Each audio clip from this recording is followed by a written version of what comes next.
ఈరోజు ప్రజలందరికీ ఒక విజ్ఞప్తి చేస్తున్నాం. తెలుగుదేశం ప్రభుత్వం అధికారంలోకి వచ్చింది. ముఖ్యమంత్రి చంద్రబాబు నాయుడు గారు ఈరోజు రాష్ట్రంలో ఎక్కడ కూడా శాంతి భద్రతలకి విఘాతం కలగకూడదు, సమర్థవంతంగా శాంతి భద్రతలు ఇవ్వాలనేది ఈరోజు తెలుగుదేశం ప్రభుత్వం యొక్క లక్ష్యం. ఈరోజు వినుకొండలో తొలి ఏకాదశి పండగ రోజు ఒక దారుణమైనటువంటి హత్య జరగటం చాలా చాలా బాధాకరం.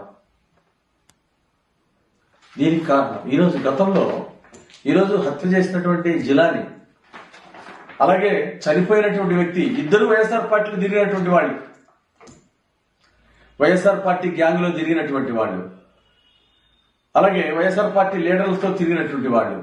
హత్య చేసిన ఆయన, అలాగే హత్య గావించబడ్డ ఆయన ఇద్దరు వైఎస్ఆర్ పార్టీలో తిరిగినటువంటి వాళ్ళు. వాళ్ళిద్దరి మధ్య వ్యక్తిగతంగా గొడవలు ఉన్నాయని చెప్పి